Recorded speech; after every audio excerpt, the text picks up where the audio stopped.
स्वामी समर्थ। आज आपण बनवणार आहे छान अशी गवारची भाजी। गवारची भाजी बनवायसाठी आपण आज वाटण करून, तुम्ही बघू शकताय शेंगदाण्याचं वाटण करून आज आपण गवारची भाजी बनवणार आहे।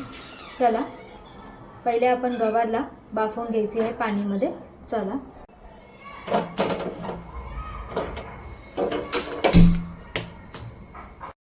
बाफताना आपण थोडं मीठ टाकायचं आहे, तुम्ही बघू शकता। गवार बाफली जाते तोपर्यंत आपण शेंगदाणे भुजून घ्यायचे आहे।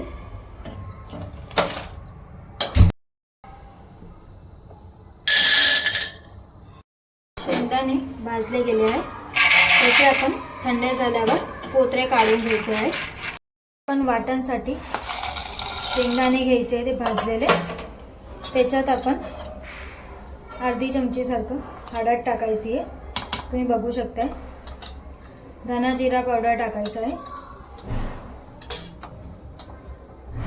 थोडं जिरा टाकायचं आहे, 2 चमचे सारखं तिखट टाक आणि लसूण टाकायचं आहे आणि सर्व मिश्रणला आपण वाटून घ्यायचं। तुम्ही बघू शकताय मी छान असं बारीक वाटण करून घेतलेला आहे। आता आपण तेलामध्ये हा मसाला करपावायचा आहे। इथं मी आज तपेलामध्ये भाजी बनवणार आहे, छान अशी गावाकडच्या सारखी, तुम्ही बघू शकता। 2 ते 3 चमच्यासारखं इथं तेल टाकायचं आहे।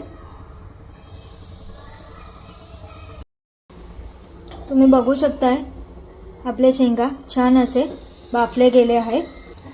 जिरा टाकायचं आहे, आपण जे वाटण केलंय ते टाकायचं आहे। छान असं तेल सुटे तोपर्यंत आपण तेलामध्ये त्याला हलवत राहायचं आहे। आता आपण जे शेंगा वाफले होत्या त्या टाकायचं आहे, तुम्ही बघू शकता।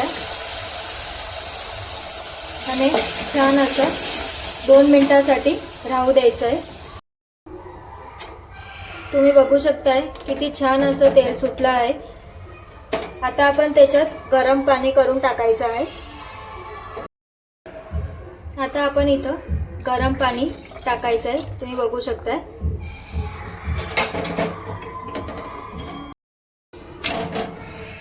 स्वादानुसार आपण मीठ टाकायचं आहे आणि छान अशी भाजीला आपण उकडू द्यायची आहे, तुम्ही बघू। आता आपण वरतून थोडा हिरवा धना टाकायचा आहे, तुम्ही बघू शकता। बघू शकताय आपली छान अशी वाटण केलेली भाजी गवारची चमचमीत रेडी